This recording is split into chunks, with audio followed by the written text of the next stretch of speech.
Okay, we can start. So today we'll go through some built-in methods and functions of Python. So this is what you have to go through today. Okay, so I'll share this link. You guys can access this link. Okay, maybe share it in the Slack group with everyone. Okay, so let's start. So now there are a lot of functions like you guys can see, but of course we can't go through all of them. Okay, and everyone, most of you are from coding background, so you must be familiar with the concept of function. We give some input, we get some output, as simple as that. And it's not important that we always have some input and output. The purpose of function is to do some specific task.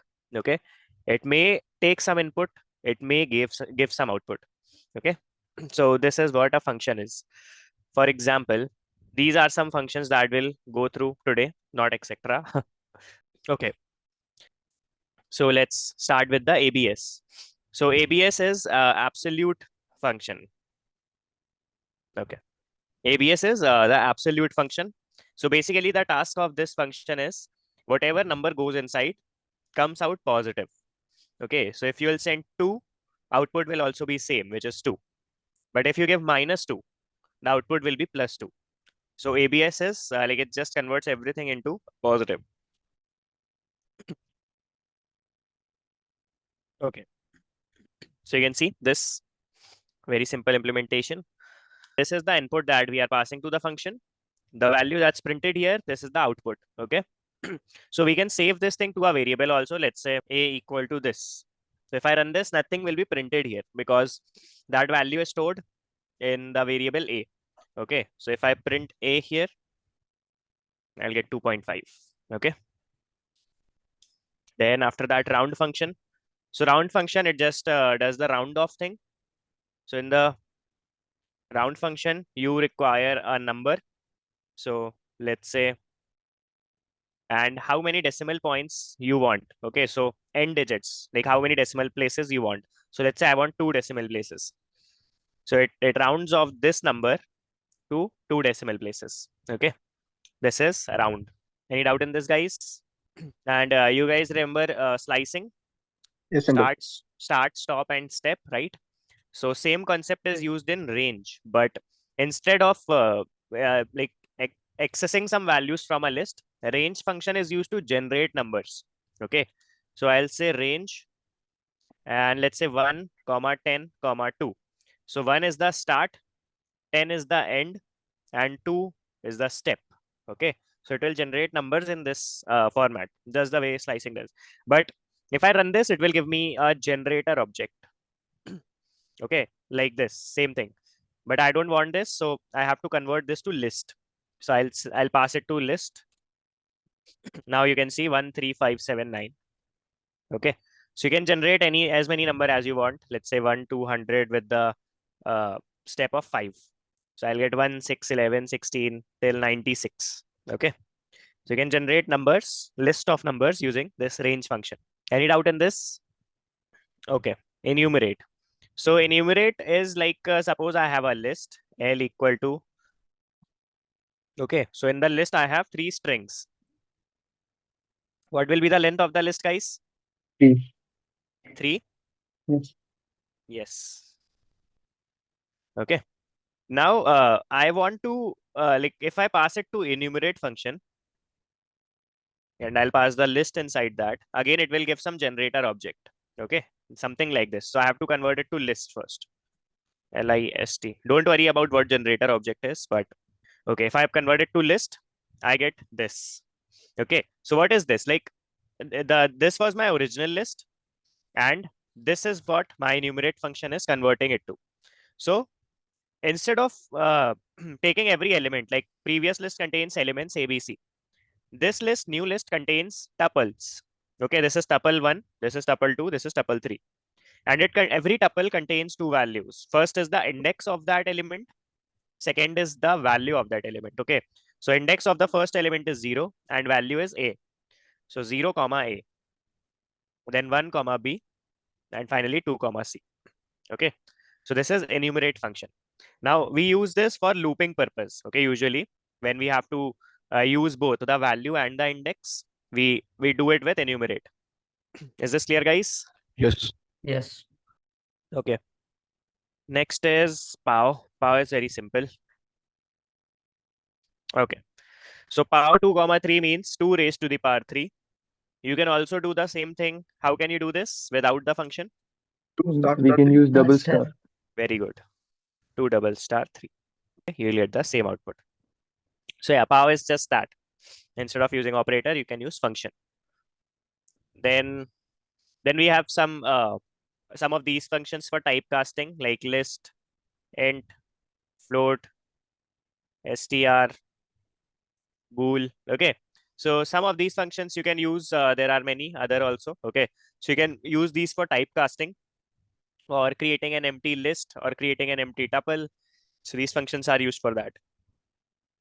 Any doubt in any of these, guys? Last class we saw the demo. No. Okay. Then next, last function is eval. Okay. So what happens in eval is you pass any Python valid code inside this function in the form of a string. Okay. So let's say I have this code print ABC and I get ABC here. Okay. Now I'll take this code and I'll pass it inside eval, but in the form of a string like this. Okay. I'll pass it in the form of a string. So I get this output. So what eval does is eval accepts any Python code in the form of a string and it runs that code, and whatever the output is, it shows us here. Is that clear? Can you explain So- once more, Sankar? Yeah, I'm saying that eval function takes any Python code in the form of a string. So you can see I've passed this Python code, print ABC, in the form of a string, this one. Okay. And it just runs that code in the background and passes the output here, and that's the actual output of eval. That's it. So even the logic of this Python code will be executed Yeah. using this. Yeah. It as it is runs the code.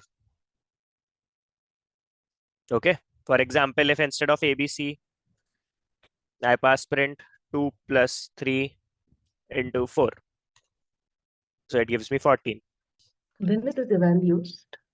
Yeah, that I am coming to that. So you use it with the input function. Okay. So remember I told you the input function is there. You can take input from the user. So let's say a equals to,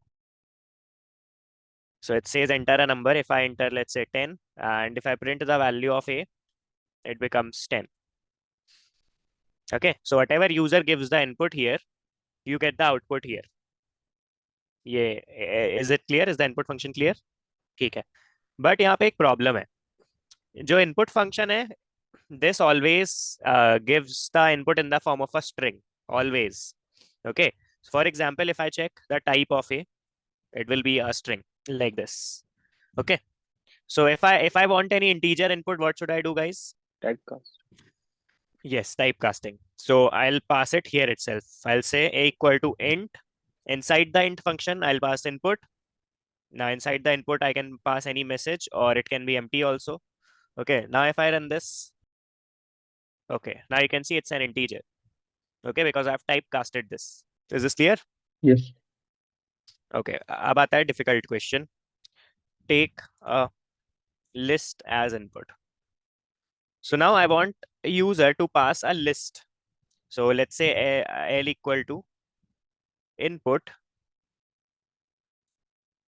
and I'll pass a list here, and then let's see what happens. If I print L, looks like a list, yes, but it is a string. Okay, if I pass length of L, what will be the length of L? 4. 9. 9. Very good. Length will be 9. Because this is a string, this is not a list. This is character 1, character 2, character 3, character 4, 5, 6, 7, 8, 9. Okay. ऐसे देखोगे तो समझ आएगा. ये देखो. Quotes के साथ, ठीक है? How can I convert this now? How can I convert this to a list? List typecast. List type cast, are you sure? चलो Let's करके try. देख लेते हैं. Can anyone guess what will be the output of this? No, here I'm telling typecast when we take the input. That's what I'm thinking. When you are taking the input here, Yeah. same thing, this is the same thing. मतलब मैं एक ही step में करूँ या अलग अलग step में करूँ, उससे फर्क नहीं पड़ता, चीज तो सेम ही है ना. Okay. Okay. Can you guys guess what will be the output here? I think it'll again be the same string. I think 1, 2, 3, 4 as a single item in a list. Will it separate? Yeah. This is the output. So when we convert any string to a list, every element, like every character of a string, is treated as a single element. Okay, that's what happens. Is that clear? Yeah. मतलब बिखर गया पूरा string, बिखर गया एक बार में. Now how can we do that? So the answer is eval. That's it. What is this? Like, this is just a list. List is a valid Python code. Okay, but it is in the form of a string. Getting it? Yeah. Got it. So what we can do is just pass inside eval and it will give the same output because this is a valid Python code. Okay, so instead of a string, you will get an actual list. Okay. So this is all eval about. So if you want any input, like any data structure as input, it can be a list, tuple, dictionary. Okay, all you need to do is just pass inside eval function and you'll get that. Okay, so these are some functions. You can look into more. We have also seen min, max, and other functions. You guys can go through these. Okay,